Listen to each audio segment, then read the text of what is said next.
নমস্কার বন্ধুরা, নেহা রান্নাঘরে সকলকে স্বাগত জানাই। আজ বন্ধুরা আপনাদের সঙ্গে শেয়ার করব এক নতুন রেসিপি। আশা করছি এই রেসিপি আপনাদের খুব ভালো লাগবে। পালংকপির রেসিপি। প্রথমে পালংকপি রেসিপি বানানোর জন্য আমি একটি মাঝারি সাইজের কপি নিয়েছি। সেটা পিস পিস করে কেটে নুন জলে 10 মিনিট আগে ভিজিয়ে রেখেছি। যদি কপির মধ্যে কোনো পোকা থেকে থাকে তাহলে এটা বেরিয়ে আসবে নুন জলে রাখার ফলে। আর নিয়েছি এক আটিকে কিছুটা কম পালং শাক, সেটা আমি ধুয়ে জল ঝরিয়ে রেখেছি। এবার ওভেনে কড়াই চাপিয়ে দেব।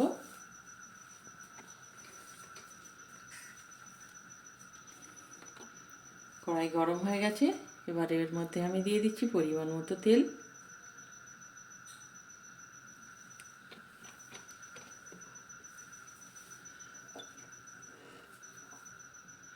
আঁচটা আমি মিডিয়াম করে রেখেছি। এবার এর মধ্যে দিয়ে দিচ্ছি আমি কপিগুলো।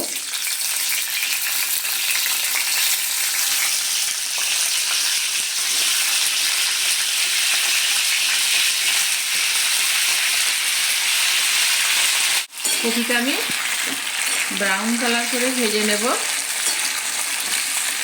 এবার কপির মধ্যে দিয়ে দেবো হাফ টেবিল চামচ নুন, দিয়ে এটা ভেজে নেব।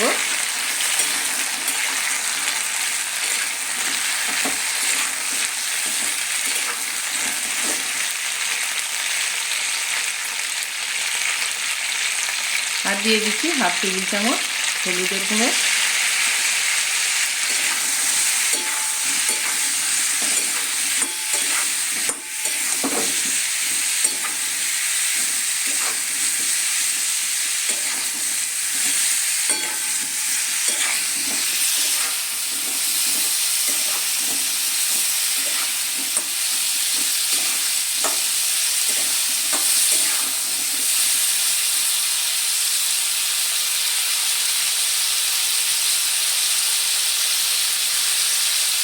দেখুন বন্ধুরা, কপিগুলো আমার ভাজা হয়ে গেছে।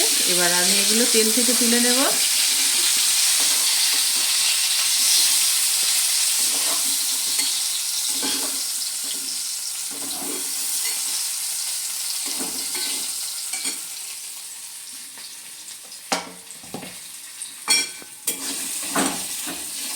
কপি ভাজা দিয়ে তেল ছিল, তার মধ্যে আমি আরও কিছুটা তেল দিয়ে দিচ্ছি।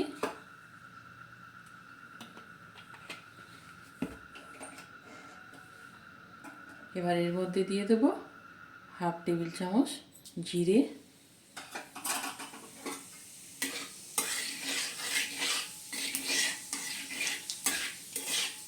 জিরেটা ভাজা হয়ে গেছে।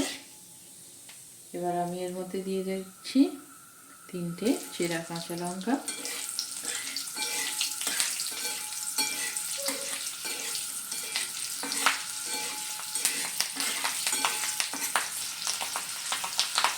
এবার এর মধ্যে দিয়ে দেবো স্লাইস করে কেটে রাখা একটা বড় সাইজের পেঁয়াজ,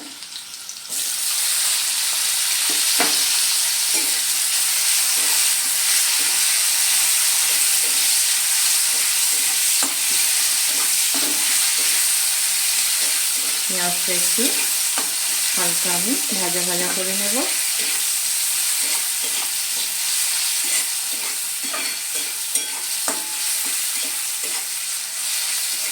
দেখুন পেঁয়াজটা নরম হয়ে এসেছে।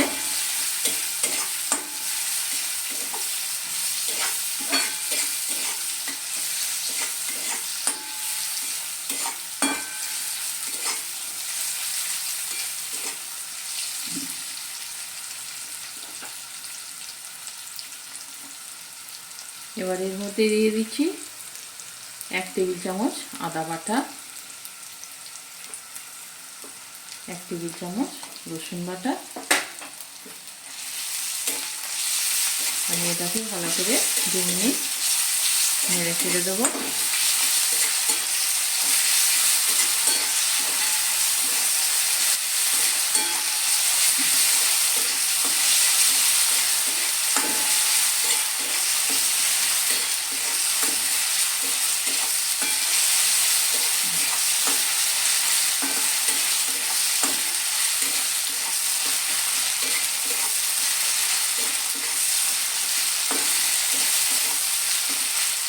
কাঁচা মশলার গন্ধটা যতক্ষণ না চলে যায় ততক্ষণ আমি এটা নাড়তে থাকছি।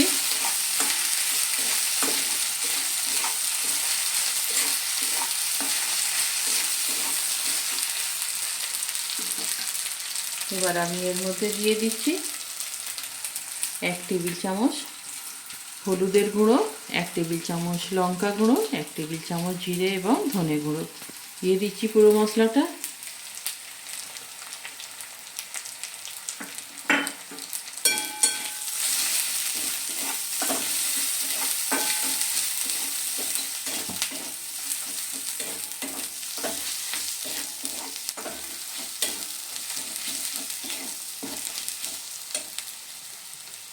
আমি এখানে খুব সামান্য জল দিয়ে দিচ্ছি যাতে মশলাটা পুড়ে না যায়।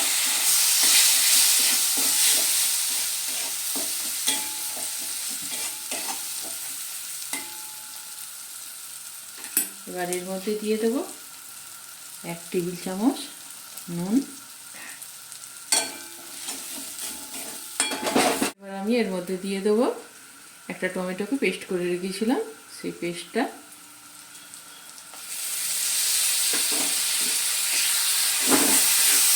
দিয়ে আরও 2 থেকে 3 মিনিট এটা আমি কষিয়ে নেব।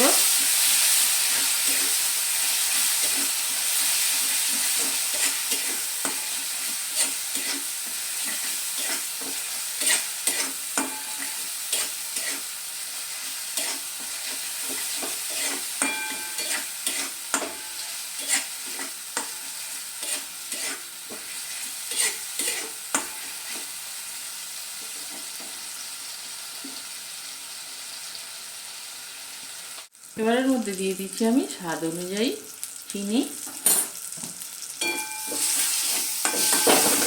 মশলা থেকে তেলে ছেড়ে এসেছে, ঠিক এই পর্যায়ে আমি এবার শাকটা এর মধ্যে অ্যাড করে দেব।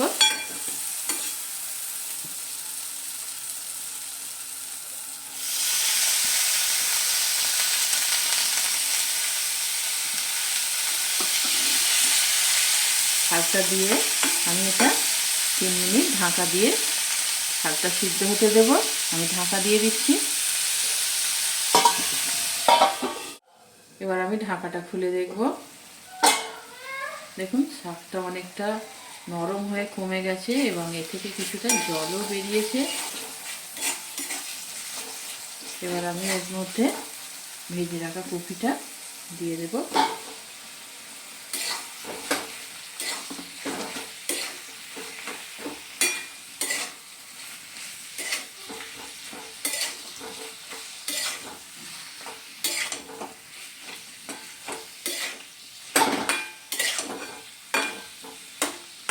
এটা ভালোভাবে আমি নেড়ে দেবো যাতে সমস্ত মশলা কপির মধ্যে ঢোকে।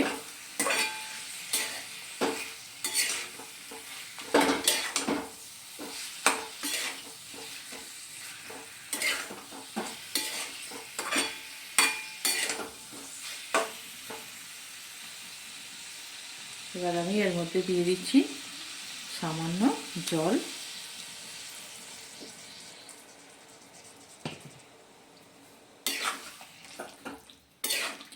কপিটা এমনিতে ভাজার সময় প্রায় 50% সিদ্ধ হয়ে গেছে, তাই আমি এখানে বেশি জল ব্যবহার করব না।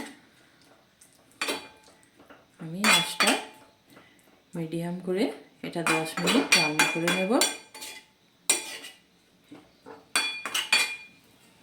এবার আমি ঢাকা দিয়ে দিচ্ছি। 10 মিনিট পর ফিরে আসছি। 10 মিনিট পর আমি ফিরে এলাম। দেখুন